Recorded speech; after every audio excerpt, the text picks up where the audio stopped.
All right, good morning, Mr. Chairman and members of the board. Rick Farrell and I will be doing a quick presentation on the strategies or strategic visioning advance that we recently participated in, along with the 6 critical issues that were identified as part of it. On November 13th and 14th, Warren County held a strategic visioning advance with the goal of providing open dialogue between the Board of Supervisors and staff. The outcome of the advance was the development of a vision statement and identification of 6 critical issues that need to be addressed. As noted on the slide, the vision statement that was developed is Warren County, Virginia is the place of choice where people choose to live, prosper, raise families, grow businesses, and stay a lifetime.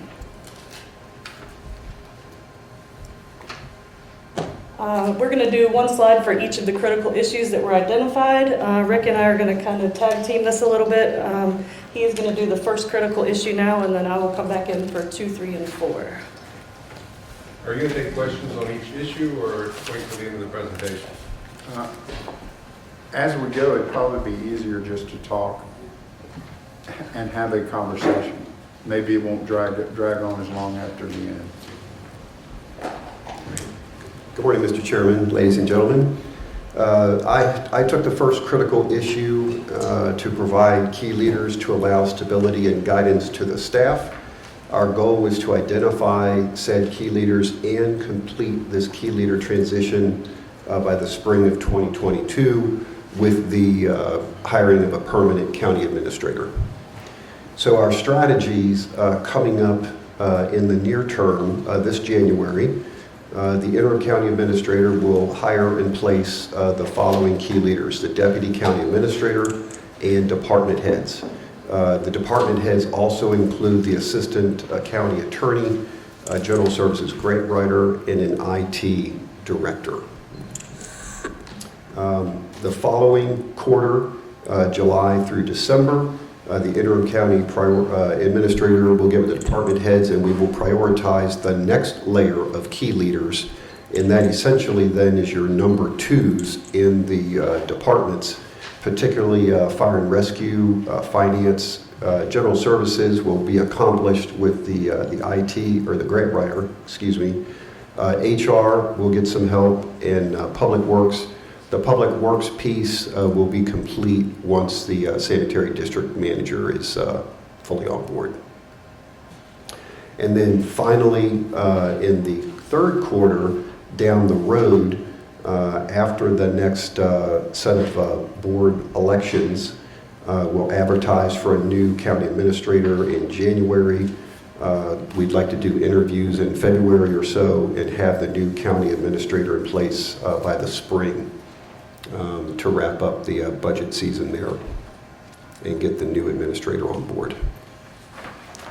So really, to recap, it's hiring your department heads immediately. It's a deputy county administrator, it's the fire chief, and then the assistant county attorney, grant writer, and IT director. And we'll talk more about IT when we come back to another issue in a bit. And then this summer, we'll get to the number 2s. That'll all be worked into the budget presentation upcoming for the next fiscal budget as well.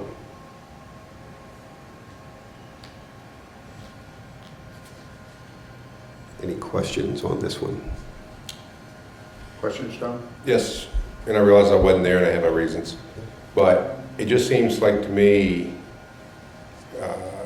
putting off the hiring of the county administrator for another year, I don't think that helps staff morale because they have to work under, I assume, Mr. Daly, who's done an admirable job, but then they have to start all over again in 2 years with somebody else. The other thing too that I thought about was, I don't think it would hurt. Well, okay, get back up. The other thing too is my understanding is in February we're supposed to find something, or Mr. Daly is supposed to find out something as far as what his status is with VRS. Right now I think he's putting in 35 or getting paid for 35 hours.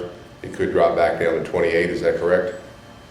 We don't know right now, but that's a possibility. It means I may only be paid for 28 hours, that's correct. Okay. So there again, that's a consideration. And I think if you hire a full-time, and there again, I think Mr. Daly's doing a great job, but if you hire a full-time administrator as soon as possible, you know, he'll be putting in a lot more than 28 hours at least starting out. Plus, I think it also gives that transition to staff a lot better morale boost there. The other thing too is, I know the town, they went through at least 2 searches, they finally found somebody, and sometimes it does take, I think we had 18 applications last time, and they didn't seem to make the right fit, but it does seem to me that a lot of times people are looking based on the fiscal year, which starts in July. So now's the time when I think people will be looking to make changes. It just seems like to me we would not have anything to lose if we put out for applications and leave it at we leave it at a February 2nd deadline. That way it'd be Groundhog Day. Or we could go ahead and make it March 1 and see what we get. If we don't get any, we continue on Mr. Daly. That's just my suggestion. And I assume this is a living, breathing document open to change as situations change. So that's my thought there. I don't think we lose anything by putting it out for asking for resumes. That's all I have. Thank you. Mrs. Oates, do you have anything? Well, I think that one could argue that Mr. Daly being here for a longer tenure would actually create more stability because you don't go from 20 couple of year change to another change rapidly. Sometimes that it creates more chaos in staff. And so I actually like the plan that we give the staff the ability to kind of settle in, and then we can learn what they're looking for as well. I want to understand what the staff wants an accounting administrator and the needs of the employees before we seek somebody permanently. So I like our strategy, actually. Did you get the input from the employees about this plan? I mean, it says here, Warren County Board of Supervisors strategic plan, and there's also, I think down through here too, it talks about open dialogue and talking with employees and all, but have you heard anything from the employees or the staff as far as what they think about this, as far as the stability, the morale? I understand what you're saying as far as you don't go from 20 to whatever, but by the same token, and I don't know, because I know you're the HR expert, but the thing of it is too, it seems like to me we've got the fire chief coming up, which should be in the works. We've got maybe some other key positions. Yeah, a lot of key positions.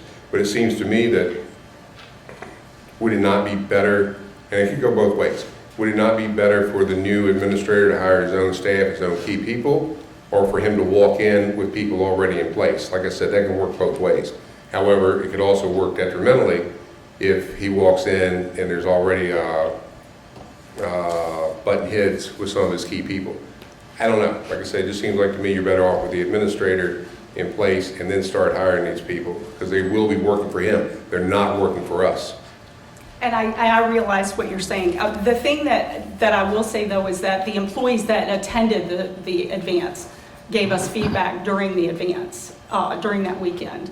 And I understand you were absent, but we did have employees there who participated, who gave input into this Who document. was there Saturday? I know they were all there Friday night, but when I had to go to the post office, I didn't see a whole lot of cars in the parking lot other than the board and upper staff. Mr. Daly, who was there Saturday? Rick was there. Okay, Randy was there. Randy was there, Rick was there. okay. Was Kate, were you there Saturday? The sheriff was in attendance and Sheriff Jamie was there. Spiker. Okay. Yep, Jamie Spiker was. Angie Moore for the first part. Thank Jamie you. was there. And I think that was Jamie was there too. And David Beebe, I'm sorry. And Yeah. David. One of the, I guess to address both of your issues as a follow-on, one of the things that we talked about as a staff was having Dr. Daly here now to set the staff. Our concern was exactly what you said, was a new county administrator comes in. We've now spent the last year establishing the staff, that part of what the staff would ask for the board to consider in hiring the county administrator is, if you're happy with the staff, that the new county administrator would have to inherit that staff. So that was one of our discussion points. So what's the downside of at least advertising for the March 1 effective date and see what kind of applicants we get? There is an anticipation, in my belief, there is an anticipation if you're looking to hire or bring resumes in, somebody's looking to get hired. And we don't want to go through that process if we're not ready to hire. Again, we went through that process already with the anticipation of hiring somebody. We didn't get anybody that seemed to be a good fit. And I don't believe there was a lot of time spent on it. Again, I missed that one too. Where we got like 18 applicants, you go through it. You know, I think we were supposed to rank them. We had 3 or 4. We could bring them in. If nobody could agree on it, we move on. We keep what we got. And we look at it again, probably then would be spring of 2022. But I don't see what the downside is as far as just asking for our applications. Again, we may get that diamond in the rough that we didn't get last time, and we may not get them next time either because they've already taken another job. That's correct. And my belief is if we're ready to hire, we're ready to hire. And when we advertise, we should be ready to hire. I agree with that, Tony. It's not fair to candidates to put an ad out there if we're not ready to hire them. Then they go through the whole application process and we're just harvesting resumes. So I don't know that that's fair. I like to participate in a way that when we're ready to hire, that we're serious about it and we're not just collecting resumes for future hires. That's just not a practice that I've adhered to in the past. And that person that is potentially being hired, part of the process is going to be he's going to know that we've got a new staff and we've got new people coming in, and we'd like for him to work with what we have. We will have been working with these people for hopefully almost a year before we ever go through that process. We would have our own set of stability, and we would hope that whoever we hire will accept that and help us move forward. The other point that I would make is that one of the key components that we have in the strategic plan is to hire an IT director. And I think that piece of it is so critical to the information of this organization, because we have difficulty extracting information from our current IT system. And so Mr. Daly has been through those conversions in the past, and I think that his leadership through that conversion is really an important factor to consider.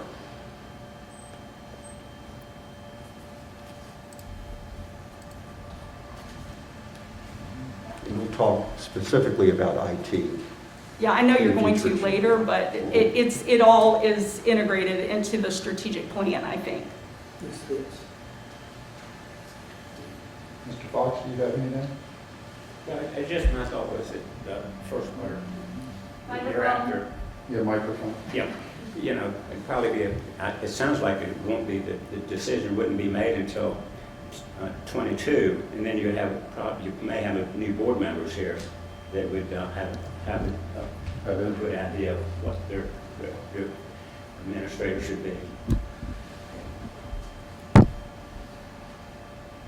If I may, Mr. Chairman, I think the board needs to be on one direction or the other. One of the goals with the advance was to determine where the board wanted and the staff wanted to go. And initially, we didn't want to do too much as a staff as far as moving some things forward. It was more, if you're only going to be the interim for 2 months, your job basically is to make sure that everybody gets where they're supposed to be and everybody gets paid. Microphone. If you have a longer term, then you have with Keith, our new finance director is here, and he can start moving with IT to do something about our software. and the IT director, and then the IT, the new hardware and the programming, both of those overall, that's a 1.5-year process. And to time it right for a year, you run parallel. So we can, the way you have set this right now, we can start that.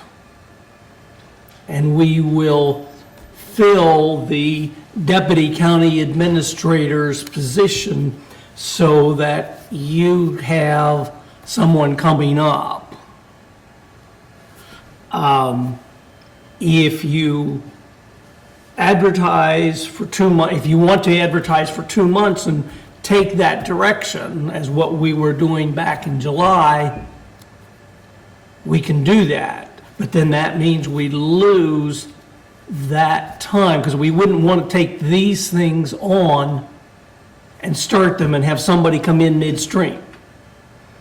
We want to have somebody get these things in place and moving on with them. And then, or we can either then, after that, bring someone in, or if you bring someone in now, you can wait until March, and whether you pay me 28 hours or 35 hours, quite frankly, I really don't care.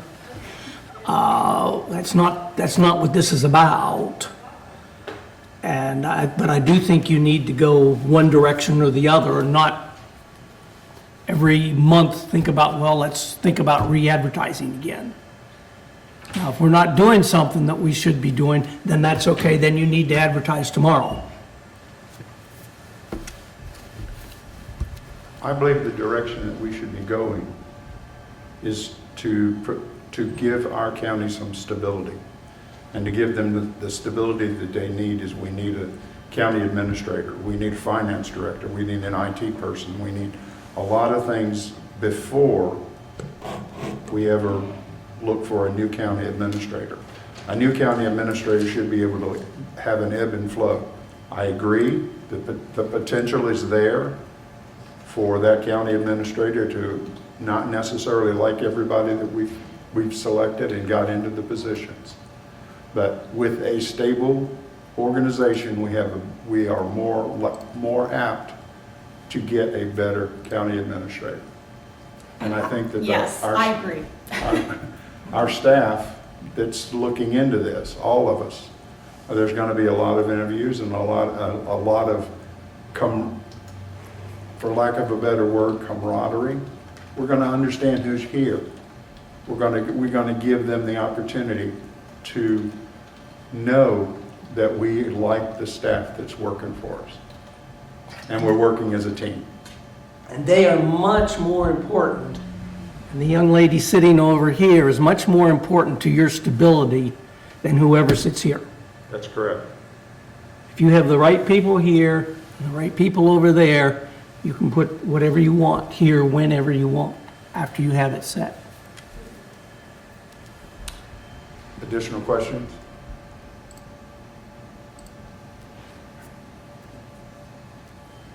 Next point. All right, thank you, sir.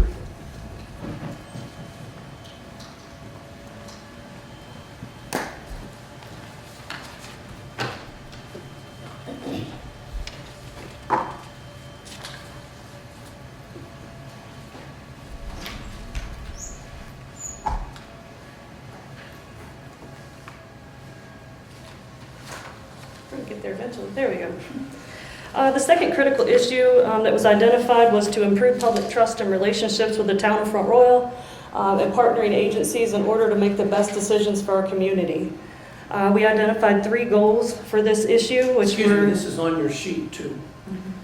Continue open dialogue with the public, town, and partnering agencies, ensure positive public relationships, and develop stronger partnerships with the town and partnering agencies.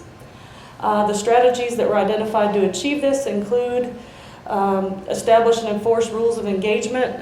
That would hopefully happen this month. That would basically just outline how the public is able to interact with our staff and our board during meetings. We would require positive and respectful dialogue, starting after the rules of engagement were established, so January 2021 and moving forward. Continue to encourage community engagement, encourage people to come to the meetings, to call our staff, to call our board, to give us opinions of what we're working on and how they feel about it. Be willing to have difficult conversations and to look at alternative solutions. And establish a joint Board of Supervisors, Town Council meeting possibly this month as a way really for our staff, or really our Board of Supervisors, to establish a new relationship with the new Town Council members that are coming in along with the Town Manager. Any questions? I might mention there on the rules of engagement, Emily pointed out the board has rules of engagement, and we might tweak those a little bit, but we'll bring those back to you and then get the posters made, to remind everyone, but we've got the basics of it. She's already got it up there. And I think that this is one of the issues, the areas I think is most critical to the county, is we have all this information embedded somewhere in our website, but we aren't able to find that easily. It takes 4 clicks sometimes to find the data that you need. And so I think we need to examine how we deliver that information to the community. And big posters is a great idea because people need to see it on the average probably 4 or 5 times before it sinks in. So I think that's an important point, is that we have lots of information, but we haven't all explored where that information is. And again, IT will be a great way to kind of bring that information forward and be able to deliver it in an easier fashion. And if I may, so the documents that I was referencing to Dr. Daly when he asked for the rules of engagement, they are the public hearing guidelines as well as the meeting policy and procedures that the board adopts every year. And both of those documents are right on the homepage. So there's a section on the homepage that says upcoming public hearings, and the very first 2 links are policy and procedures, public hearing guidelines. So they are right on the homepage. And they're also on the Board of Supervisors page as well. So. And maybe are they hot buttons, like where people can click on them, where if we're having issues with our meetings, maybe somewhere you can put on there where they can, read this, like this big, because otherwise people don't go searching for that. I just have to tell you, most people never even look at our page. And at least that's what I've experienced. So in order to be able to get that information out there, you kind of have to do it in multiple ways, whether hand it out at the door maybe, when they come in and say, these are our rules of engagement, you're not going to attack our employees, and personally, you're not going to do ad hominem attacks from that podium. And so I think that's important. We'll have a couple of little tweaks on it, and then we'll bring it back where we can put it into 1-line bullets that you can read very quickly, rather than the entire thing, which explains it. But we'll have one thing like just says, be respectful, or things like that, and what's involved. Well, whoever sits in this chair needs to read it before every meeting to everybody. Reminder. Be sure. These are the rules of engagement. And we started that last meeting. It went well last meeting. It did.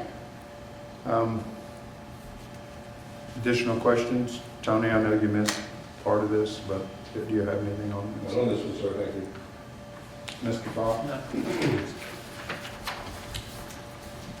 Your next bullet? Okay, moving to critical issue number 3, we have work to ensure continued financial stability of the county. This issue was discussed as both an external and internal issue, with the goals being to encourage appropriate economic growth and development and to ensure the appropriate use of county funds. In order to achieve these goals, strategies include understand existing infrastructure and what would be required for economic growth and development. This will largely be done by everybody familiarizing themselves with the existing comprehensive plan, specifically the chapters on growth management and land use, economic development, and infrastructure. This item, the timeline on this strategy, is December 2020 to January 2021. We'd also like to ensure the quality of life for citizens when economic growth and development occurs. Hold staff accountable for expenditures. This may involve staff providing additional documentation for expenditures or a change in how the information is currently entered in. And finally, evaluate effectiveness of spending and investment in programs to ensure a positive return on investment. I know Ms. Cullors had brought up that a lot of times we will give money to even outside agencies, and we don't necessarily hear about the outcome of that money and how the investment went, what our return was on, what our return of investment was. So maybe just a little more follow-up on how our money is being spent and the effectiveness of it in our community. As a quick follow-up to that, each month you get a little printout that shows you the year-to-date revenues and expenditures. And what you have up at your places, over 35 or 28 hours, whatever, I created a little chart that shows you July through October revenues and July through October expenditures. And the highlights are things that I thought you ought to look at, particularly that are good, like your sales tax was up $100,000 last year for the first 4 months, and it's up another $140,000 this year for the first 4 months. Your meals tax, you also have a copy of the meals tax, and you know last spring it took a nosedive, and it went down, and we were half of what we were last March and April, and this last, gradually it's been coming back up. And if you look over there on the end, October is the first month, we are $4,000 ahead of October of 2019. So we are making that progress that we're now going to see more improvements. The red lines on here are things that I thought were of particular interest and concern that we're going to be looking at over in expenditures and finances on there, because I was doing this with Mr. McLiberty and I wanted him to be able to see right where it was and what he could look. But this lets you compare the last 3 years. One of his things we'll be looking at what's down at the bottom, economic development there on the back side. You see it goes from 27 to 0 to 129. And there was a lot of money spent for the EDA last year.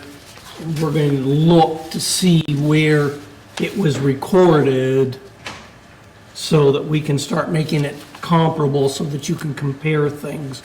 And we'll have a format so we can make this chart pretty quick every month for you so that you'll be able to keep up to date with what's going on there.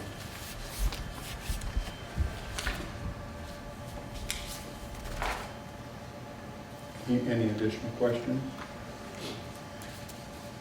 Welcome. Got my times mixed up. I thought we would change this to 7. You're here, it's all that counts. Absolutely. Better late than never. Doris. No, I'm just reading that. I'm amazed that the lodging tax is higher this year in the last quarter than last. Yeah, lodging tax has done, we had 2 months in there, and lodging tax has done quite well throughout. I would have expected the exact opposite in a pandemic year, so I guess that the people that are coming to us from Northern Virginia are staying in our hotels. Well, a lot of it's business related. Okay. You know, a lot of our motels, they're business related. In the spring and fall, there's some tourism, but a lot of the tourism uses the Airbnb type facilities or tourist homes, etc. And it's the business person who's coming to the Holiday Inn, etc. I know that Custom and Border Patrol is a huge, they're huge to our hotel industry, so. And we appreciate that. Yes, we do Appreciate very them very much. much.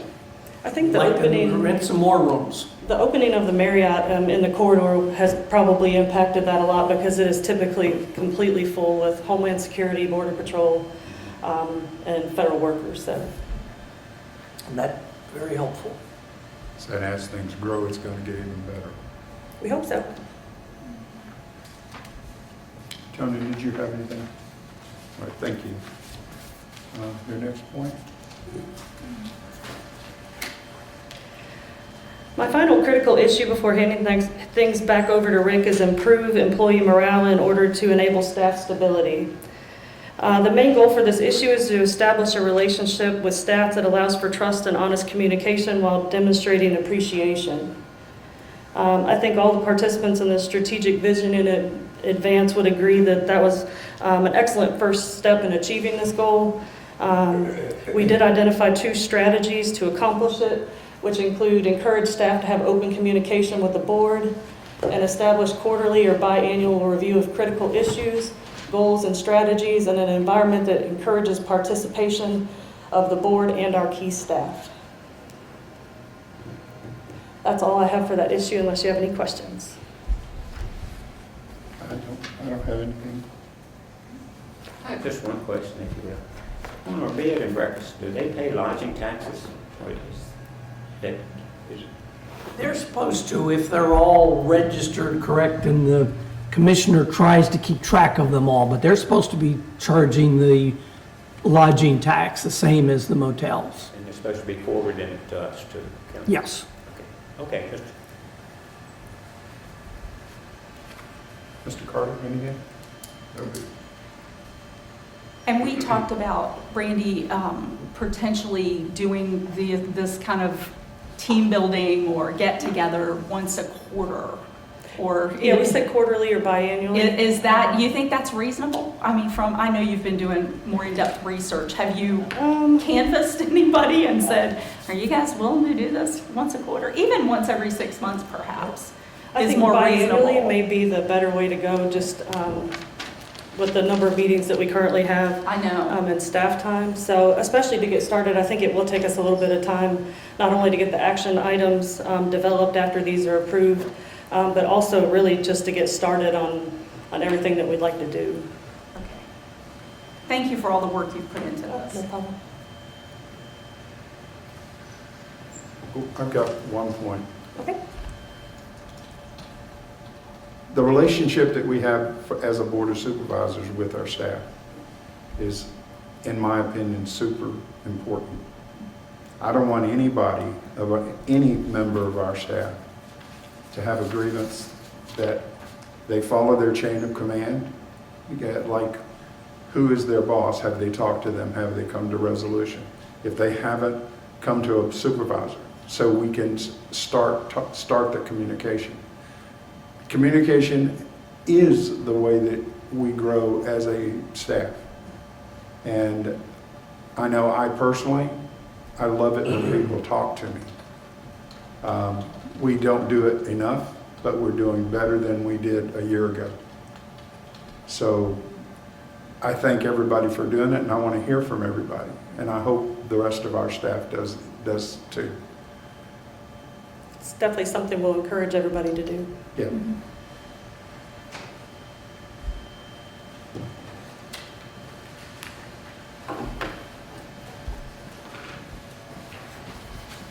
Right, so on to information technology. If you would please turn to your draft agenda item number 5 on the back side of that. And I'll just quickly run us through. This item is a little bit more developed than some of the other ones. The bottom line here with our information technology issues is we need to hire an IT director as soon as we can. We need to procure an IT consultant as soon as we can. And then we need to have that consultant work with our IT director and our finance director to look at the systems we need to put in place over the next 2 years. So we have on the back side a staff action plan that's pretty solid, we think. We want to advertise this month for the IT director. We want to get applications back next month in January, and in February, we want to conduct interviews to hire a new IT director. Once that's in place, we want to send out concurrently a request for proposal for our consultant. We'll get those back. We want to select a consultant in February about the same time we're selecting an IT director, and let that consultant go to work and figure out how we need to modernize our IT system across the board. And then we'll take the next 2 years, we'll figure out the vendors that we need, we'll run the systems concurrently, and by July 1st of 2023, that should be the end of the 1-year period of both systems running together, where we cut over completely to the new system. We'll ask you all at the board meeting, of course, to approve this. On the IT director, we see the pay scale being somewhere in the grade 25 range. We're not exactly sure what we'll have to pay for the consultant yet, and of course, how much money we'll have to spend to modernize our system will be to be determined. Any questions on this one? Mrs. Oaks, you have? Yeah, I do. But Mr. Farrell, have we reached out to neighboring counties to find out like the systems they're using, who they might have used, what their experiences have been? I found that to be probably as productive as anything else in finding a consultant and, what their, and how they feel about their softwares that they've settled on. Because, the software salespeople will come in with all these most glorious ideas that this thing will do, but the final product is typically nowhere near. So, finding what our neighboring counties might have experienced seems to me to be the first place to start. We haven't gotten down the road that far yet because we wanted to get our IT director in place first and then let that new person start to run. To do that yes. sort of thing? Mm-hmm. Okay. Yep. Mr. Daly, I know you wanted to share. Just that, exactly as he said, we want the IT person to be involved in the selection. The main thing is to get the request out on the street.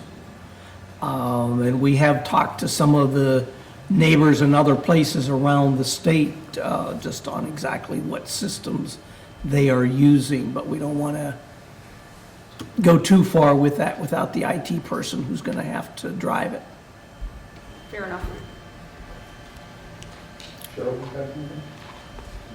My wheels are turning, but I'm going to hold off until I hear everything you have to say. Thank you. Okay. Mr. Fox? Just appreciate what you did. Mr. Carter? Yeah, you are correct, Mr. Fox. Mr. Farrell's had a lot of extra time the last month or so, so we've been letting him work on this.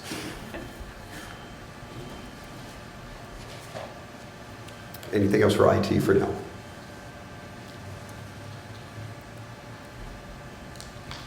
Dwayne, if we can go back to the slideshow, please. Thank you. So the last critical issue is improving our legal services. We discussed really two things. We want to have the capability in-house for the board and for the staff to be able to go to whoever's here in our attorney's office for our first line of defense to answer questions. We know that we're understaffed here currently, so we want to hire another assistant county attorney, grade scale 20, to provide some immediate relief here in the office.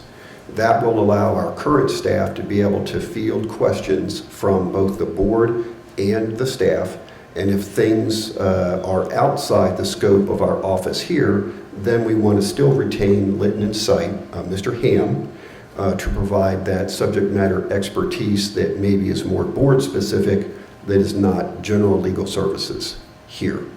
We want to go ahead and get and advertise immediately for an assistant county attorney to get things in place so that we can then transition duties within the office of how we're currently doing business so that we can more effectively provide legal advice to both the staff and the board. So it's hire another assistant and it's retained Litton and Site for the specifics. But we're not going to go straight to Litton and Site for regular county business. We will retain them for the EDA and try to get a bit more efficient there. Mrs. Oates, question? So are you done with have you done the strategies? Because my biggest concern is the amount of money we're spending on the EDA lawsuit and how we're going to minimize those expenditures. I mean, that is, and it's public, we've seen it, it's $2.8 million It's getting there real close. to date, and the return on investment has not been very good in relation to that number. So, it's a concern about how we can manage those expenditures, because what could we do with that kind of money if we didn't have to spend it on attorneys? It keeps me awake at night. So anyway, that's my number one concern with legal expenditures. I think Jason's worth his weight in gold, and so. And we hope to have that concluded by 2023, but that will allow Mr. Ham to really focus with the board on the EDA, and by hiring the assistant county attorney, that will allow the office here to run the day-to-day business. Sands is EDA. Oh, EDA, that's right, yes. What we're finding is that people will send an information piece, ask for an opinion, ask for some research, etc., have a document prepared, and they will send it to Jason, and they will send it to Caitlin. So we are paying Jason's time and we are paying Caitlin's time to look at it. And then we're using other people in Jason's firm, in Litton and Sipes, so that we're now approaching $25,000 to $30,000 a month for routine business. Setting this 2.8 over here, not diminishing the importance of it, but it's separate from this issue. This issue is that if people bring everything to Caitlin's office, and there are things that she will send on to Litton and Sipes, and there are things which she can do here, and those things which we can do here, particularly with an assistant social services had a separate attorney who they no longer have. He's moved, and so she's picked all that up, which takes up her time, so she's somewhere between 50 and 70% of her time is going into social services. Therefore, when we have something like Brandy's working on the the North Warren Fire Station roof, Caitlin's over in court rather than being over to be able to work on putting the contract together for the roof.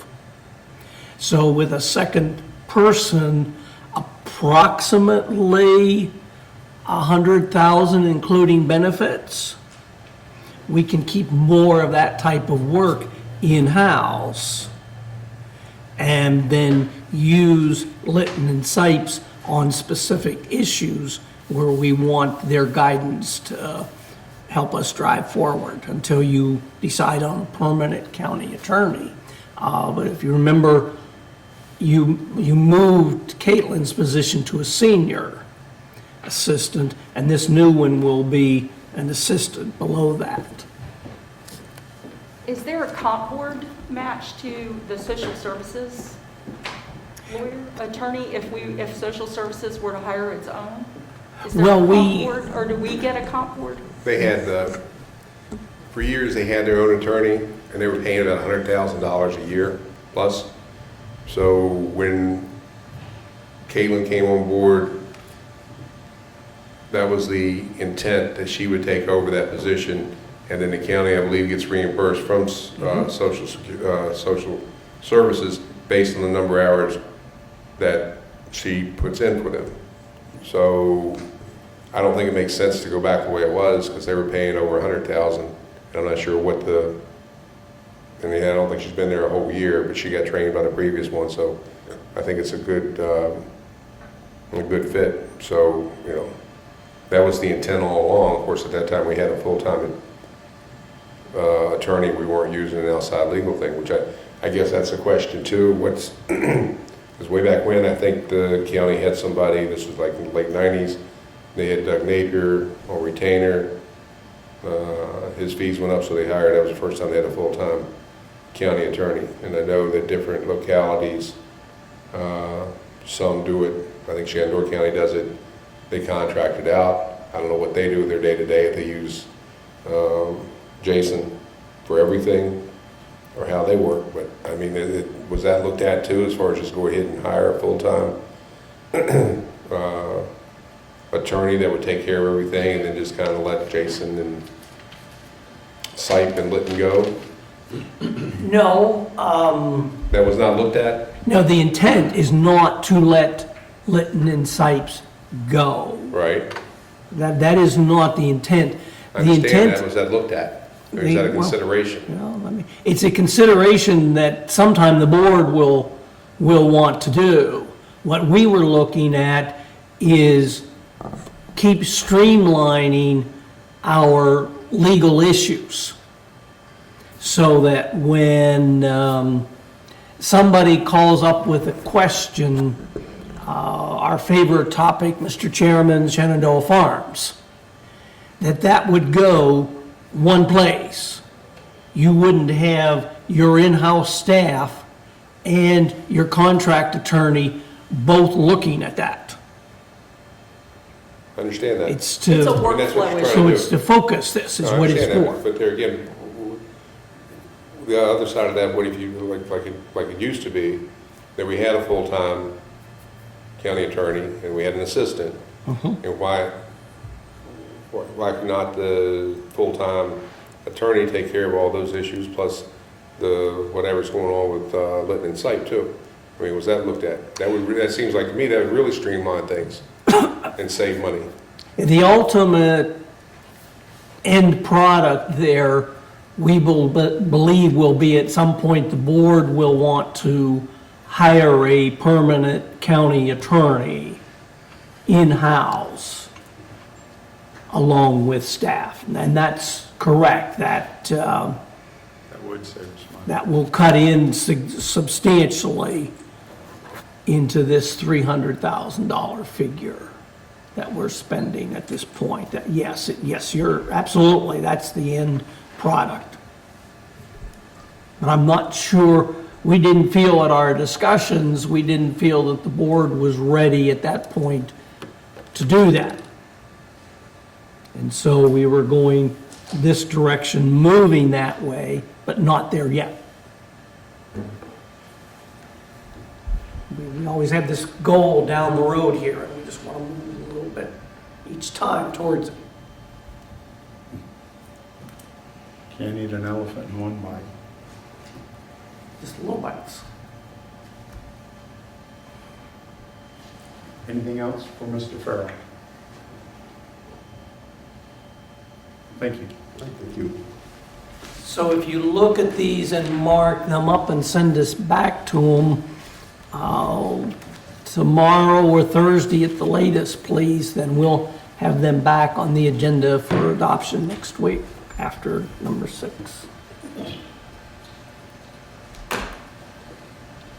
Next thing on our agenda is the discussion from Lord Fairfax. Is there one more? There's just a moving forward slide if it wants to One be more slide here.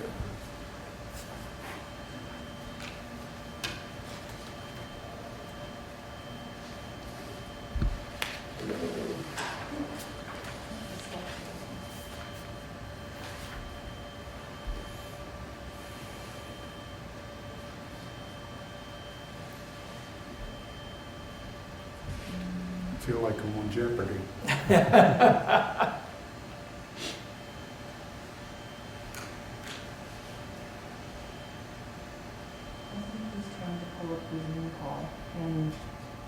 That's fine. I can just run through the bullet points because they're not included in the chart you have in your packet, but they are fairly basic. The following are the next steps for the critical items identified. The Board of Supervisors will be requested to approve the 6 critical issues along with the goals and strategies associated with each. That is scheduled for December 8th at this point.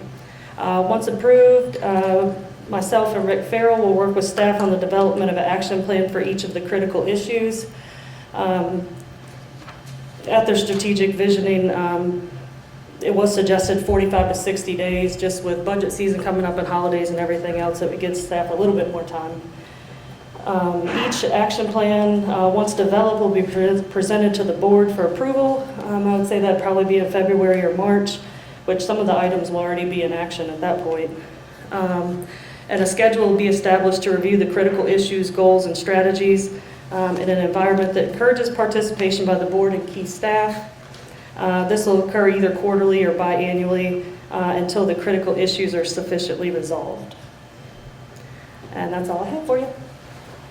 And when staff brings back the completed action plans is when we anticipate the board would have another advanced meeting with the staff to go through that. I wasn't sure if we wanted staff to review the critical issues since participation was fairly limited. But I'll leave that, guys, up. But if we're presenting them back to you in a week, it doesn't really give us a lot of time. Well, not the first draft, no. No, it's the second one, the action issue items. Okay. Thank you. Thank you.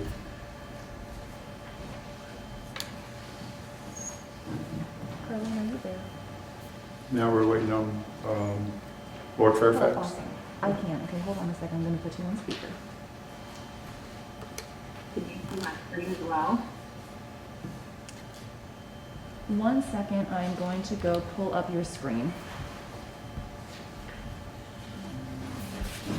As an introduction, the chairman told us about a new program at Lord Fairfax Community College, which provides funding for individuals who are impacted by COVID and need retraining.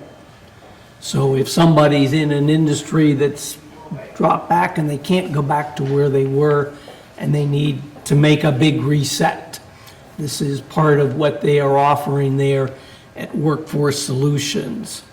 The funding for this $30,000 is down here after you come down on your chart of the residual from the CARES Act. So it's part of that transfer. Okay. And we can see your screen, Carlene, so if you wanted to go ahead and give your presentation, you're good to go. Oh, thank you so much. Good morning, everyone. My name is Carlene Hurl. I am the Director for Corporate Training, which may sound kind of funny considering what we're talking about here today, but I've been the project manager and oversee the CARES Fund scholarships for a number of localities, and just wanted to give you sort of our information session presentation that we do for the general public, just so you could understand a little bit about what it is and how we do it. I understand the pot of funds that you're using is not necessarily CARES Act, but you want to do it in the same spirit of that. So that's why I'm going to go ahead and give this presentation. But feel free to stop me, or I can cover off on questions at the end, whatever works. So what we've been able to do with this CARES Act funding is what we call the big reset, right? We've all been through this storm of 2020, and we know that there have been people who've lost their jobs, who've had reduced hours, who've had households impacted by COVID-related employment situations, even moms who've had to now quit their jobs to stay home to be available to school their children. So there's a myriad of ways that families have been impacted by COVID. So what we're talking about is, Lord Fairfax Community College Workforce Solutions has always been in the business of offering credential training. And so what we're trying to do is align the credential training with these folks that are needing this big reset so that we can have these sunnier days ahead. The way that I envision the scholarship working, if you want to align it to the ways that the other localities have done this, and just for clarification, that's Shenandoah County, Fauquier County, Town of Luray, and I feel like I'm leaving somebody out. But I think that's it, are doing it this way. So it would be for all Warren County residents, and they have to be able to articulate in 2 or 3 sentences their financial impact from COVID. So it would be any of those reasons that I mentioned. We've had some, we've had other situations too, but they have to be able to spell that out. They have to articulate that. So it covers 75% of the tuition, of the student portion of the tuition, and that's an important clarification. I'll explain that in just a moment. And it's for any class that we offer. If it's an online class, an in-person class, anything that we offer at all, the application lists some classes that are specific to the labor market indicators that we have for your county, but it does cover any workforce class that they want to take. So it's an opportunity and a time for folks who maybe have always wanted to fill in the blank, always wanted to get, office trained, always wanted to, take that plumbing class, or always wanted to learn how to operate heavy equipment, or always wanted to work in healthcare. They can do that now at 75% off of their student portion of the tuition. Again, just to give you a little bit of background about Workforce Solutions, so we are your local and reliable trusted partner for relevant workforce training programs. And what that means is that the training that we provide is aligned with high demand, skilled jobs in the area. So we service a 7-county footprint, and we are responsive to the needs of businesses. So the credential training that we offer is aligned with jobs that are in demand. And I think that's very important, because we can help the student connect the dots between I take this training and I get this job. And that's very important. We had some folks at an open house one time, and this lady came up and said, I've never been to a place where they actually connect you to, the job placement. Where would I go if I get this training? But we are very plugged in with our employers, and we work very closely with the business community. We offer over 1,000 courses every year. This is a copy of our catalog. We're really proud of our little catalog covers now, because we don't use stock photos anymore. We use actual photos. And so this is Josiah Shortridge. I can tell you his story. I know him. And I think that's what makes what we do so special and so important. Our instruction can be anywhere from a 3-hour workshop to a 9-month apprenticeship program. All of our instructors are industry professionals. They work in the field. They bring all of that experience with them. We offer 22 different credential programs. We have fast track programs for people who want to get skilled and get going really quickly. And again, we have a robust on-site business and organization training program that we offer even to our employers.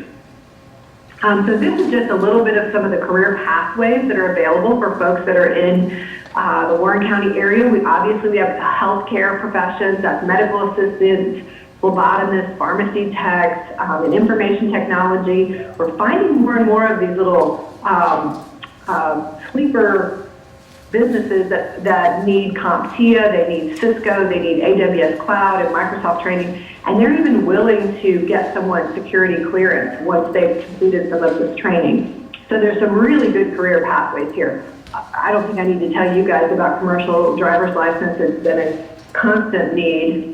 Trades, we offer plumbing, electrical, HVAC, and then in our construction area, we are doing heavy equipment operator as well as construction project management. This is just an example. I'm just using heavy equipment operator as an example here. I'll do another example here in a moment. If you remember back to when I first started, I said something about it pays 75% of the student portion. And that's important because in the Commonwealth of Virginia, the state picks up 2/3 of credentials. So if you have a full rack rate, 1,994 for a heavy equipment operator class, if the individual has lived in Virginia for 12 months, that's all the requirement is, there's no needs-based, then Fast Forward pays 2/3 the tuition. So the student portion is only $998 for that course. Layer on top of it, this scholarship, the student would only pay $249.50 for an almost $3,000 course. So it's a 92% savings off the full rack rate. It's really incredible when you think about it. This particular class is 88 hours long for $249.50. I mean, you're just not going to get training any cheaper than that. And this particular program has embedded in the curriculum a guarantee interview. So anyone who successfully completes the program gets to interview with a number of companies. It isn't just a single interview. We run it somewhat like a speed dating, so everyone gets to interview with anywhere from 6 to 8 employers, and most of them walk out of there with job offers. Here's another example of a medical assistant. Medical assistants are the people, when you go to the doctor's office, they're the person that sees you first. So they take your blood pressure, they write up your chart, they ask you the questions, and they prepare you to see the physician. And these folks are in very, very high demand. As a matter of fact, in Fauquier County, there are sign-on bonuses for medical assistants because they're in such high demand. Again, the full rack rate would be $3,195. The state's picking up 2/3 of that, so the student 1/3 tuition price is $1,065. You layer on top of that 75% scholarship, it's $266.25. And I know this sounds like a lot of math, but we can help students navigate all these different funding streams. And we do that. We typically triage and kind of talk through different sets of scenarios.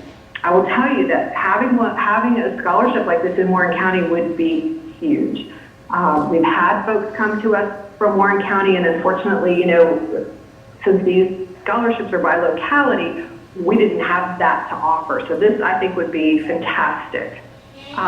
Just a little snapshot of some other programs. I mentioned CDL. The student, portion with the scholarship would be $375, and then you can see some of the others. I mean, my goodness, to get started in plumbing for $200, to get started in HVAC at $211. Electrical, $192. I mean, those are really, really fantastic rates. Even if you have someone who doesn't really understand computers and wants to do computer basics, $56 to get going in a computer basics course. Just really phenomenal deals here.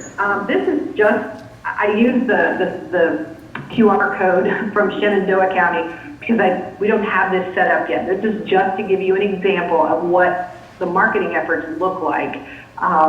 On the right-hand side of your screen is a Warren County, I took out the word CARES, so it's just a Warren County scholarship.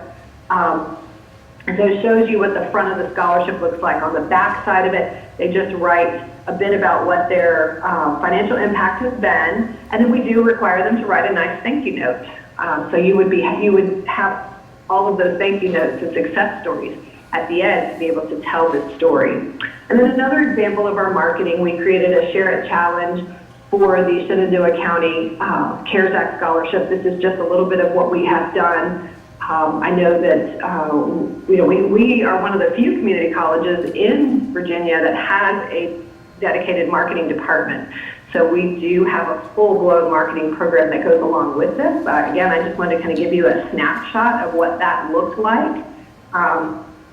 And that is pretty much it. I am open to answering any questions that you have. I know I probably ran through that really quickly, but it's a pretty simplistic program. I will tell you that the CARES funds that we have received have gone through our foundation. And so we are able to offer those funds to cover classes that start all the way up to June 2021. So again, the parameters that you set are pretty much up to you. I'm just sharing with you what we've done if you wanted to follow that same footprint. Any questions? I have a question. Okay. Do the people that want to go through a change, do they have to be already be displaced, or can somebody that is making half as much as they used to, can they get into the program? Because there are certain parameters in getting in. Is there going to be a problem with somebody that just wants the job change and has the opportunity to do it? I mean, that depends on the parameters that you guys set. I will tell you that the financial impact, that's the statement that's on the back of the application, that's very loosely defined. And so if someone can articulate a financial impact, meaning, I have less hours, my spouse is now staying home, or, any number of financial impacts that they can articulate, the funds need to be spent. And so if someone articulates pretty much any kind of a need, then that's all we've required, is that they be able to list that. So, whatever requirements you guys put on the scholarship. I'll tell you, just to give you a benchmark of a different scholarship that we have one from the town of Warrenton, and they specifically picked trades. So they said, anyone who lives within these zip codes and wants to take a trades class, we will pay their portion. So, however you guys want to design the funds is up to you. If you want to make it specific to COVID impact, then what I'm describing is how we've done it. Okay, thank you. Our intent was to focus on people displaced by COVID. That was what I thought. I just wanted to make sure, because there are other people out there. Yes, there are. But at this point, we are looking for the COVID impact rather than someone who wants to just change careers. And we're all for helping them do that, but our first priority is the COVID, excuse me. Thank you. I mean, the other thing too is if we see that the funds are not being expended, we can always loosen any parameters that are on it. I mean, there's no, it's your money, so we can administer it any which way that you feel is appropriate. I know, for example, Town of Luray provided some funds, and the town is actually somewhat small, and so we were running into people who were just outside the town limits, and they loosened those parameters to include those folks. So, you do have that ability to do that.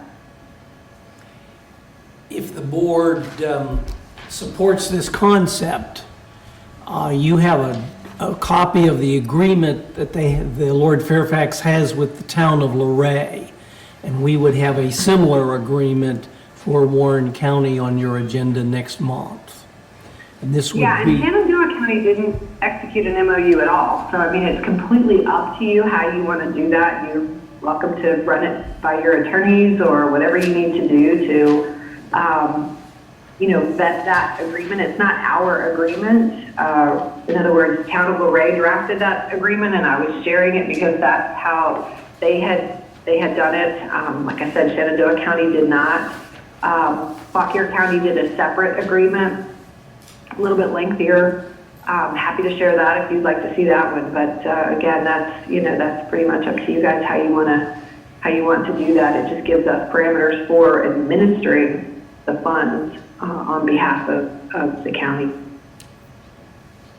Again, thank you. I don't have any other questions. Is anybody else on the? Are your microphones on? Yeah, mine on. Sounds like a real opportunity for those in need. It did to me too when I first heard about it. Given the fact that some of the concerns that I had were people that were impacted by COVID, they immediately came to mind when I heard it the first time. So I hope that we do approve it and we start helping some people directly. So our financial output is $30,000, and is that Yes. coming from the CARES Act, or is that coming from monies that we transferred? The transfer money. So it's emphasis, it is not CARES Act money.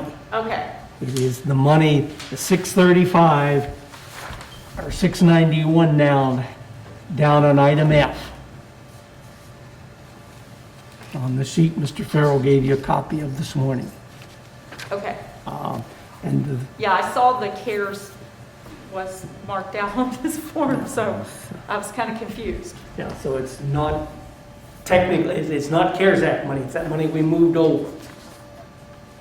And we have no And time then just, restrictions. the only other point I would make would be to let us know by when, are the funds available now until fill in the blank date? We were going In to, other words, how long would we have to administer the funds?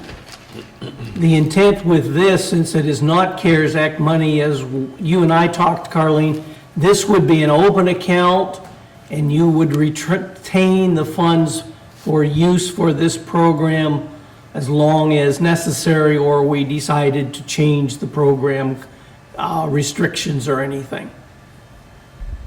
Okay, and we can report back to you like on a, biweekly or monthly basis to let you know, how many folks have registered, what courses they've registered for, how much of the funds have been expended, and what the balance is. That's the reporting that we're getting back to the other localities, if that works for you. That's fine. That's good. Okay.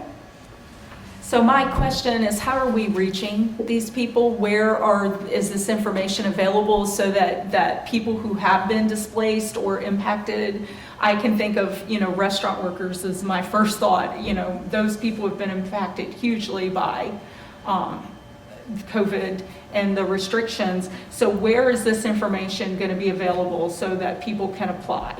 Well, it will be available on our website, number one, and number two, the college will use their marketing. That's why this is $30,000, $25,000 for the scholarships, and $5,000 for promotions and marketing.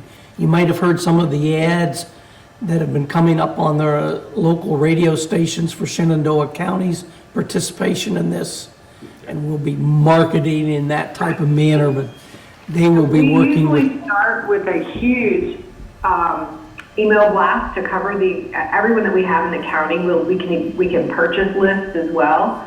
So we get the word out that way. We hit all of the local DSS offices, any of the social service agencies.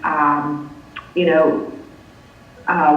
will do an online information session. We have it up on our website, and then we have a dedicated career coach who works with folks as they call in or come in. We have live chat set up so that if folks are on their handheld device or they're on their computer, they can chat directly with someone regarding it and get information real time. We've got a pretty sophisticated mechanism for reaching folks. That's usually not a problem for us to be able to reach out and touch people and get this information into their hand. I think what's really great about the money that you're giving is that it extends beyond January, and some of the CARES Act funding, it depends on each locality's definition. Some of them have said, well, since they placed it with the foundation, it's off their books and spent, so we have as long as we need to spend it out. Others have said that they, like Fauquier County said, well, if it doesn't get spent, we want the money back by a certain date. So it just depends on how you want to administer the money. But I think it's great if you say it's available until it's used up. That really gives us the opportunity. And again, the way we set it up was a $2,000 per person limit. $2,000 goes a long way with our programs, considering that the credential programs are already picked up, already picked up 2/3 by the state.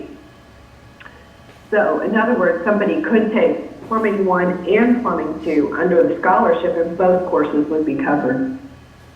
Or as CompTIA, they could take the series of CompTIA, or they could take the entire welding series instead of just a single class. So it does afford folks the opportunity to, get some deep and meaningful training. And the EDA is going to help work with Lord Fairfax to promote this. Good information. Excellent. Yeah, and this is even, if you think creatively, because we've done this, a business can also use this, and I'll give you an application of it. So we have a home remodel business in Remington, and home remodeling and restoration is on the rise. I guess people are so stuck at home that they want to, fix their houses up a little bit here and there. But anyway, they have a gentleman who they hired, and he was impacted financially by COVID in a number of different ways. And so they paid his remaining portion. So he applied, he got the 75% discount, and then the business paid on his behalf. So it's helping that business be able to employ and train somebody who's been impacted by COVID.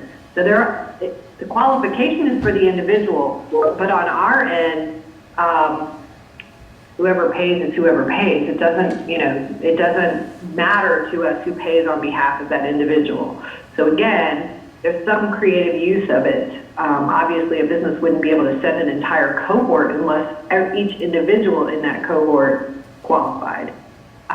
But it is a creative use of the money, and it does, it did in that case help a very small business hire and train someone in that particular area.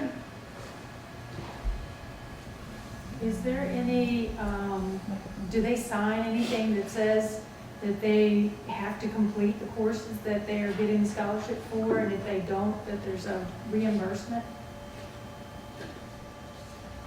Did you hear her question, Carlene? Oh, I didn't hear anything actually.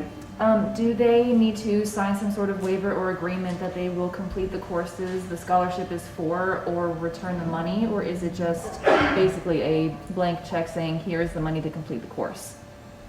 No, we never give anybody a blank check. So the way the credentials is set up, if they take advantage of the state's money, they sign a promissory note, and the state obviously gets their money back. If you file a tax return and you're owed money back, they take it out of that, they take it out of any which way they can. So they understand that that credential money they're on the hook for, and then at the bottom of the application, there is a format that says that they must successfully complete the course or they will owe this money back. And I will be honest with you, we don't have like a collections department, so that piece of it probably doesn't have the teeth that you might expect. But we don't have that many people who don't complete. We have a 94% completion rate across the board, so it's not been an issue for us. You get those one-offs, there's always one somewhere who for whatever reason doesn't finish. But even with COVID and all this other, extenuating circumstances, we're still seeing a very high completion rate. People want to get skilled and they want to get back out working, so the majority of folks do finish. Thank you. Thank you very much. We really appreciate you coming and listening with us. Thank you, Carlene. I am going to hang up now. Okay, thanks. Thanks. Bye. Next on our agenda is the discussion with the Warren County Health Fund. Jody and Mr. Daly.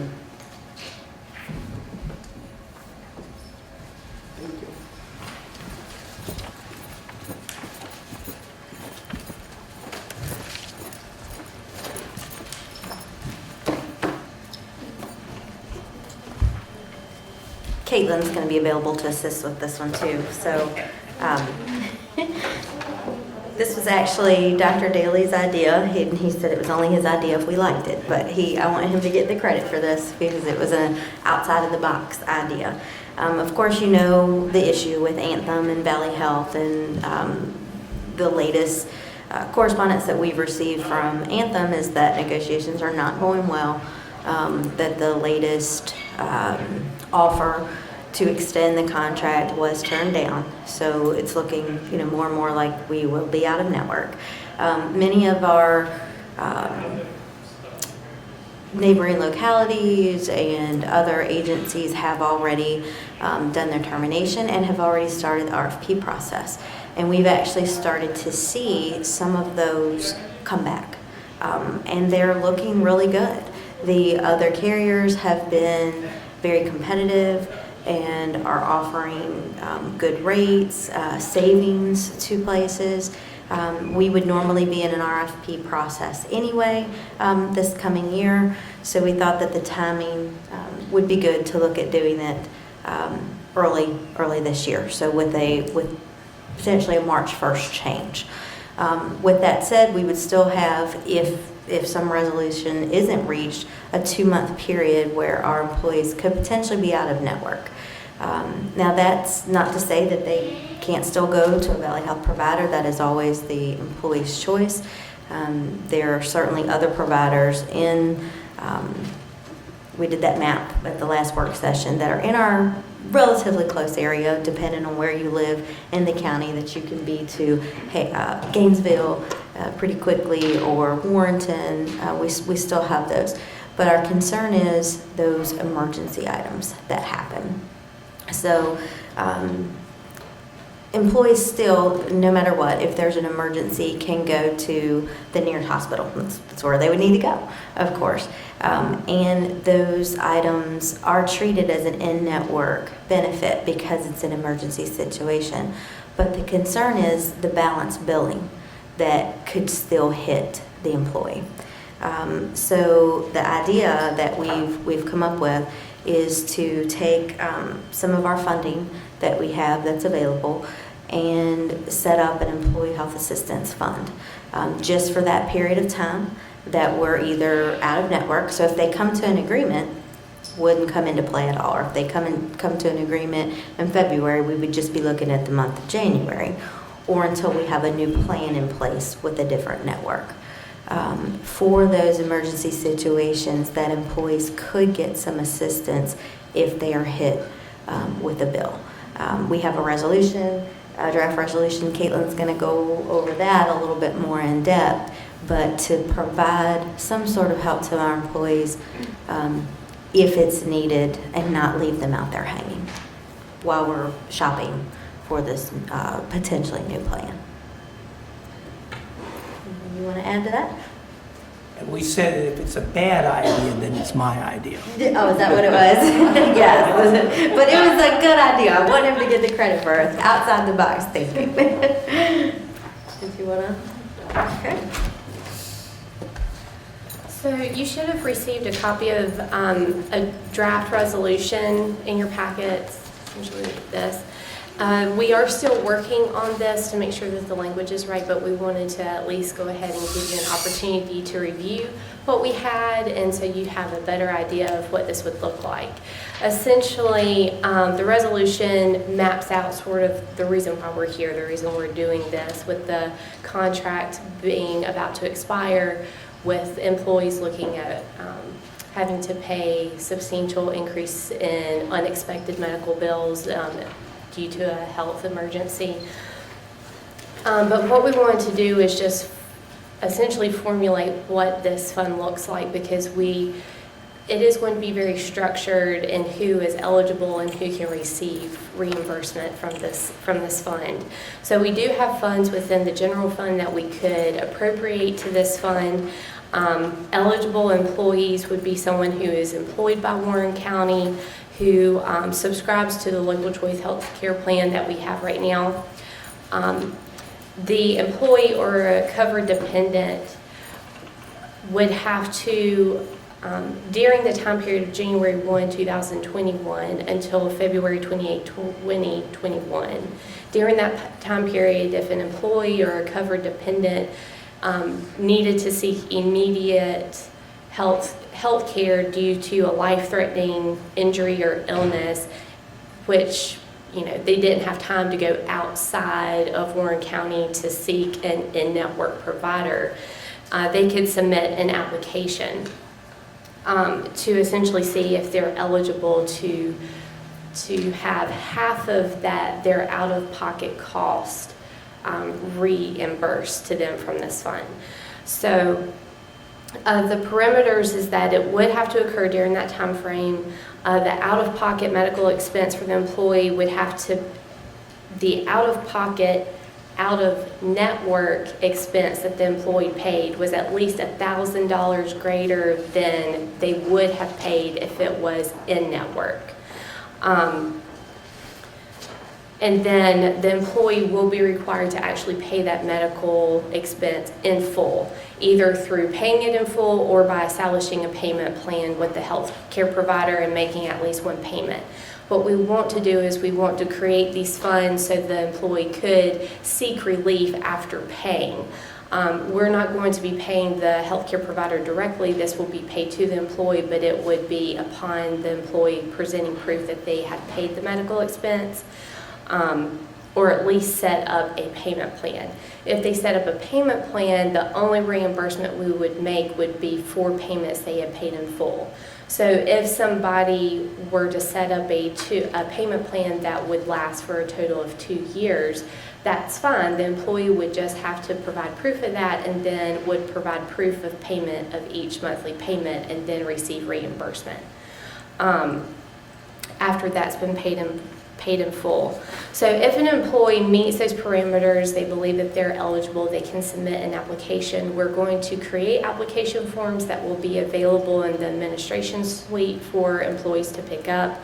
They'll have to complete the application form, they'll have to provide documentation that the medical emergency was life-threatening, that it actually falls within that definition of medical emergency, and that it occurred within that time frame. They'll have to provide proof that they paid the medical costs in full, and they'll have to provide proof of showing the $1,000 difference between the out-of-network and the in-network expenses. All of those applications and the documentation will have to be submitted to Human Resources, where they will be reviewed, and then if all of the requirements are met, that employee will receive half, a refund, a reimbursement for at least half of their out-of-pocket expenses.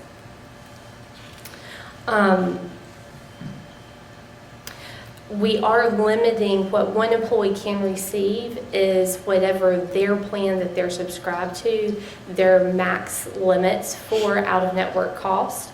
I think one of our plans is like an $18,000 max. Whatever the plan, if that person under that plan, had received $18,000 of reimbursement, we would not pay any more after they've met that maximum, and that would be based on an individual basis, based on whatever their plan dictates. And then at the end of this, if we find that the entire amount, which what we're looking to appropriate at this point is $200,000, if that entire amount is not used or allocated, then any remaining monies would just be reappropriated back into the general fund. And this fund would only exist during the time period of when Valley Health is considered an out-of-network provider under the Warren County's healthcare plan, or until Warren County subscribes to a new healthcare plan, or until the fund's depleted. So it is on a first-come, first-served basis. Once those funds are gone, they're gone, and we can reevaluate. But at this point in time, we're going to say $200,000, that's the max. Once they're gone, they're gone. If we don't use them all, they'll just be returned to the general fund. Be happy to answer any questions that you have about the resolution. I have a question, if you will. The $200,000 that you're considered appropriating, is that just a one-time, or is there a time limit on that, or you would have to rethink it after the $200,000 is spent? No, at this period in time, it would only be the $200,000. It would be a one-time appropriation of funds. Once those funds are gone, they're gone. Okay. Yes. Any other questions? And we think with this being a narrow window, if we go out of, if the contract goes out effective December 31 between Valley Health and Anthem, then, and we are going to do an RFP to select a new healthcare provider March 1, April 1. March 1, so there's 2 months in there. And because of the opportunities to get a very significant reduction in our rates, we're looking at this, that's only going to be a couple months that we're out, and then we'll see whether we have a new provider, or what, even if they come to an agreement, we may have a new provider, because we'll compare the rates at that time and see what we have. We think within that narrow window, there won't be too many cases that come about. We just want to make sure that somebody who's out there and has an emergency doesn't get stuck.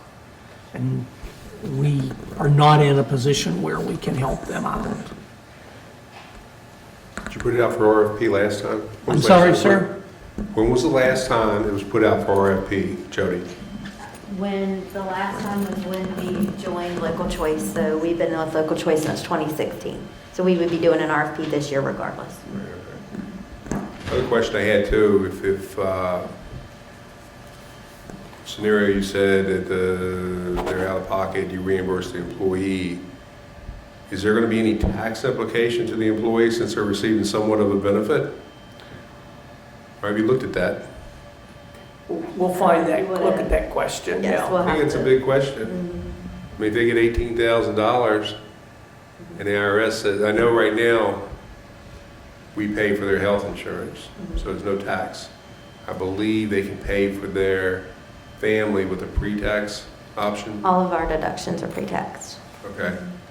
So there again, I mean, if they get hit with an $18,000 bill, that could be like a I mean, 20%. Right, we're certainly calling it a reimbursement. I don't know how it could be income, but I'm no expert and we will have to Well, I don't look know at either. that. You know, Maybe- we don't know the answer to Maybe that. fine, but there again, if, yeah, I would think it's gonna show up somewhere or the other that they receive this benefit. Well, and that's where the employee, I think, would have to take that into consideration and, determine whether or not it is worth what the tax implications are for them personally, and determine whether or not they want the reimbursement. Well, I think you advise the employee to check with their tax consultant, Well, that's, obviously. And We it will. could be an implication for them. Maybe not, maybe depending on how they work it, so. I mean, I just say, there's what, $18,000, 20% tax bracket. That could be another $3,600 that they get hit up with that they weren't prepared for, even though that's a lot better than the $18,000 they have to pay.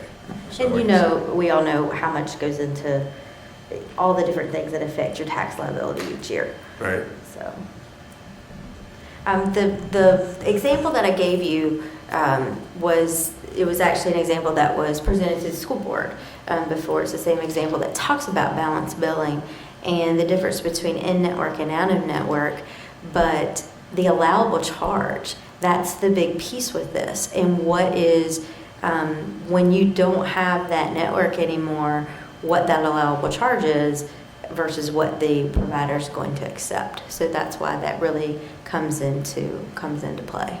So that was why I gave you that example. Any questions? I don't have anything. Anyone else? Mrs. Oates? Mrs. College? Archie? So I had one. You were talking about, you have to put it out for RFP anyway. Mm-hmm. And you're talking about worst case scenario, they don't reach an agreement and this goes on. So you're talking about the 2 months. You said something about March 1. What is March 1? What's the significance of that? Because we were going to go ahead and put an RFP out early.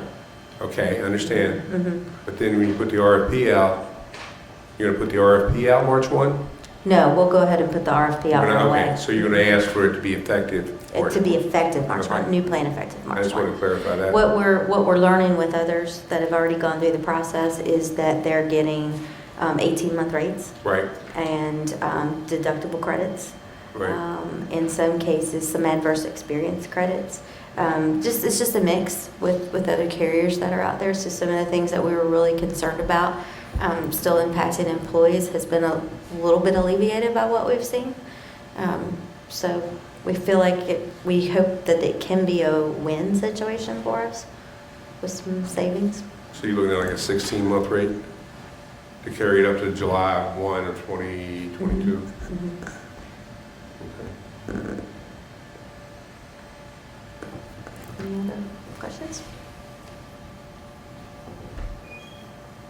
I think that's all the questions we have right now. Thank you.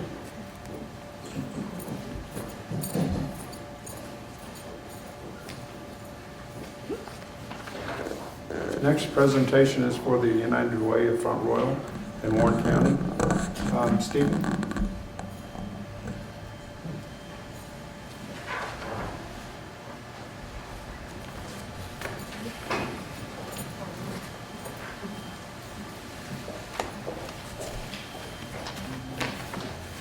I noticed Mr. McLiberty is here and is working, so you might want to stop by the office there and see what's going on.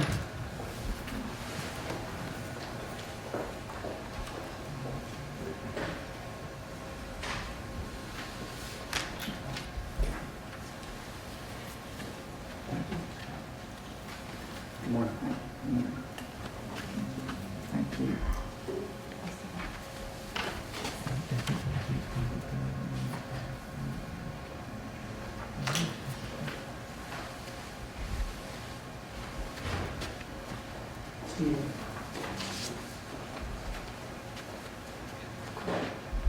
Okay.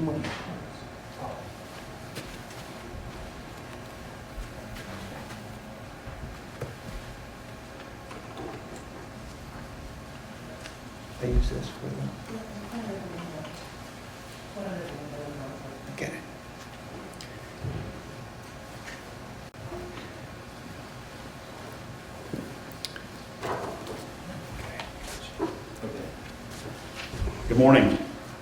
Thank you for having me here. I'm Shane Goodwin. I'm president of the Warren County Front Royal United Way. I'm also the principal at E. Wilson Morrison and serve on the board at Samuel's Library and on the Reaching Out Now Executive Board. So I want to thank you for the opportunity we have to talk to you today. Stephen asked me to go over a couple of goals we have for our organization. And one is to increase corporate partnerships, increase the scores and credit scores of individuals in our community, and also to create a facility for youth mentoring. And I know that Stephen's going to talk a little bit now about our United Way organization. Thank you, Shane. Shane has just taken over as the new president of United Way. He's doing a great job, and we have several goals in front of us that we want to accomplish each year. I do thank you for the opportunity to be able to come and speak to you today. I'm the executive director for our United Way, the United Way of Front Royal, Warren County. I want to read to you a testimonial. Hi, my name is Eva Walker. I'm not sure if I'm sending this to the right person, but I just wanted to personally thank the St. Luke's Community Clinic in Front Royal, Virginia. I've been struggling with my health and with some dental issues, and with the help I found there, I'm doing so well now. I've finally been treated like a human being by my doctor and dentist alike.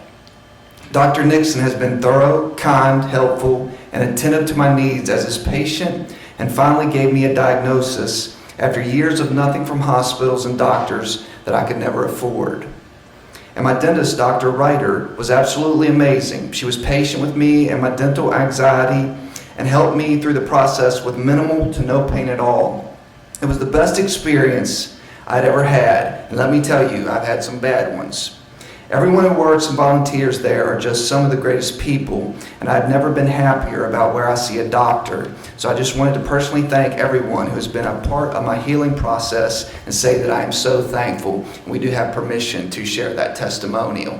And that is a testimonial, of course, from St. Luke Community Clinic. But what is so great about that, the United Way helps in terms of funding for that clinic. Over the past 2 years, we've given almost $24,900 to St. Luke. And they come and give reports, which they do wonderful work there. They have a great staff, they have a great director, really wonderful work. But what I'm happy about is, as the United Way, we're able to fund an agency like that and see the money that's coming from the community make a difference in our own community. That's a specific thing about our United Way. Every dollar that comes into our United Way goes into Warren County. What about our work? So the work we do. Most people in the community will know of our work through the Day of Caring. That's our big event that gets highly publicized every year, and we have a lot of volunteers from the community. The last one we did, we had to put off this past fall's Day of Caring because of COVID. We didn't want to have people. We could give directives in terms of how our volunteers could interact with clients when they went to the homes, but we just didn't feel we thought it would be much safer to put it off, so we put that off till this coming April. But at our last Day of Caring, we had over 150 community volunteers. That's volunteers from our own community. We completed around 20 projects. All told, there were over 11,500 volunteer hours completed. And I just want to walk you through some pictures of some of the things that were done. This is a deck that was painted by Dominion Energy. They actually had to do that a week prior, almost a week to the day prior to the Day of Caring, but that's a deck that got done in Warren County. This is volunteers gathering at the Fantasyland, getting ready for the event. Like I say, we had over 150 volunteers for that event that day. 11,500 volunteer hours completed in that one day. There's our committee member. So we have a Day of Caring committee. That, of course, is Bill Powers. He's giving directions to the volunteers as we get ready to start the day. These are volunteers from Martin's Food. They cleaned up a residential lot, very nearby residential lot in town. They brought in a skid steer, they brought in trucks, and they did a lot of work to that lot. These are Warren County students. They picked up trash and did clearing along the creek near Fantasyland. And those are some of those students, as well as the teacher in the red shirt. We did 2 projects at St. Luke. We did a landscaping project that was completed by a group of volunteers, and then we built a staircase on the outside so that they had better access. And that's a construction company working on that staircase right there. That's a group of volunteers from Citizens National Bank. They picked up trash at a local park. This is a residential lot outside of town. And the lot, because the owner, I believe, quite possibly could have been disabled, he was not able to clear the lot for some time. There's a lot of growth, and this group of volunteers completely cleared that lot out so there's better access to the home. These are some volunteers painting a porch that's within town limits of a homeowner. This is a group from Bethel Assembly of God. It was a pretty big landscaping project for a homeowner. This is a student from Blue Ridge Technical Center. They completed an indoor project at that same home. And this is a thank you note that we got. Here's what the person says: to say 1,000,000 times thank you, it would never be enough for the work you all have done today. Everything is beautiful. I am so pleased with everything. I thank God for volunteer workers. You are always the backbone for all organizations. Just wanted to present that, to make it real. It just makes it real to you. There's real work being done in the community. The biggest thing, though, that the United Way does in reality is we partner with agencies. So the agencies we partner with this year include Blue Ridge Legal Services, the House of Hope, the Laurel Center, Phoenix Project, St. Luke Community Clinic, Habitat for Humanity, Cars Changing Lives, and Loaves and Fishes Food Pantry. Year over year, we have increased our number of partner agencies by 60%, and the amount that we granted to those agencies by 17%. What the United Way exists to do, so there's a gap. There's usually a gap in funding in communities in terms of what is needed and what is being provided. So the United Way is not the bread and butter for an agency. Okay, they're going to have funding already, and they're going to have their revenue sources. The United Way is seeking to make up the gap that might exist there. So what we use are studies including the ALICE project. ALICE is an acronym that stands for Asset Limited, Income Constrained, Employed.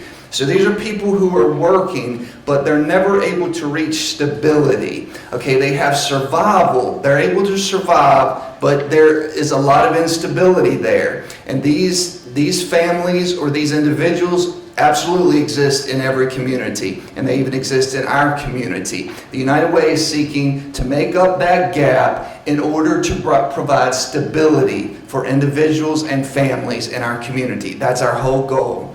What I can tell you, this year there is a gap in housing in terms of the number of calls that the United Way receives, in terms of funding available for evictions, for things like that. There is a gap. And I would very much like to see us be able to find solutions to those gaps that exist, because home ownership and the ability to be able to feel secure in your home, I think, is an important thing in terms of someone's stability.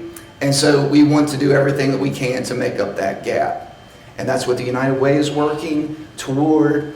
And I would encourage our Board of Supervisors to also be thinking along those lines. I really want to thank each and every one of you today. I want to thank Tony Carter. When I have called, I called because I was very worried about something. He responded immediately, and I had an answer within 15 minutes. I want to thank you, sir, for that. I really appreciate it. It means a whole lot. And I want to thank each of you for your service and everything you do, and for giving us the opportunity to come here and present to you today. And if there are any questions, I'd be happy to try to answer those. If that's something that, or you just want the presentation? Well, I don't have any questions. Okay. I think y'all are a great group. Thank you. Lots of people have used you. Yes. The community supports you, and I believe that we do as well. Thank you. Thank you. Can you tell me your numbers in here, unemployment in Warren County at 2.8%, 6330? When were those numbers? So that, the updated version of those numbers, it's not since COVID and all that. Okay. This was updated right at around a year ago. Okay. Okay, so it would be numbers before that. So you're probably talking numbers from 2 years ago. So they're the most recent numbers we had when we made this brochure, but they're not right up to date. Would be true. And your efforts to create a mentoring center, that's something that's kind of near and dear to my heart. And so I wanted to know what your efforts are and who you're partnering with to do that. Yes. So where we're at right now in that process is asking questions and doing research, because that would be a huge project. And in terms of our United Way, we would absolutely need to have partners. We've done things where, there were other agencies going, having meetings and talking about, their goals. That's where we're at right now, the questions and the research phase of it. Shane brought that, Shane is shooting for the stars for sure, which we have to have. You have to think big, and you have to be willing to take risks and have faith that it's going to be. That's what makes for a great organization. So I'm really happy about that. But that's where we are right now.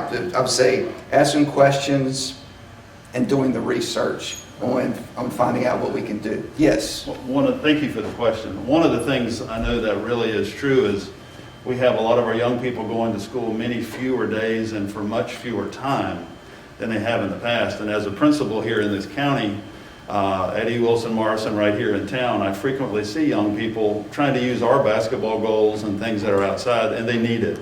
I did come to understand that there used to be a youth center here in this town, and I really would like to talk with anyone who would be interested in partnering with us to try to get something going for our young people. They really need it. Mentoring is something that's really missing right now, even before this pandemic. So if you all have any ideas for that, we would love to talk with you further, because our young people certainly are our future, and that's something we're really passionate about as well. One of the problems you mentioned, homelessness. Yes. We've got 15th Street School that we've got the thermal shelter sitting in. Yes. Now we do have a problem there, and you may be aware of it, you may not, but we need to get shower facilities for those people. Last year we were able to give it and it came from Winchester in the form of a trailer. That's not there this year. Okay. And I don't believe that we're going to be able to see that come to fruition this season, which means we got people that need to be clean. Yeah. So happy to talk with you about that, because I believe there's some concerned people out there that really want to help. And wouldn't necessarily always be for them meaning thermal shelter, but it could be for anybody that needs it. The police department that may need it, the fire department that may need it, but it's available to us as from a county point of view. Somebody needs something, it's there. Yes. And we're going to have to reconfigure a trailer of some sorts. But I talked with people over the last week, and I actually went to trailer manufacturer yesterday just to listen to it. It's not a simple project. So yeah, that's a big one. Happy to talk with anybody that wants to. And okay. from your youth center, I think it's a great idea. I'm sure that we can come up with other ideas that would help each other. Okay.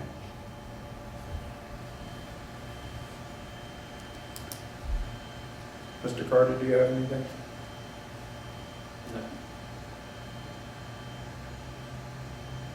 Just that I agree with Mrs. Oates. I think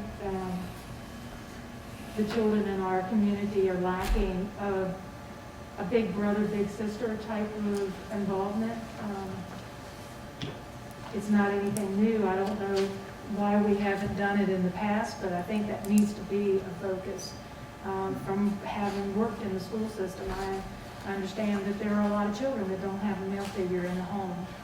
And I think that needs to be a focus, that we, you know, whether we have a youth center, a building, we have plenty of schools that have facilities that, you know, just getting a program started where you have a meet and shoot basketball or whatever. I think that it's very important and needs to be a priority of all of ours. Anything else? Mr. Daly? Thank you. Thank you very much. Thank you so much. Could we get a motion for adjourn? Second? Second. We are adjourned. Thank you.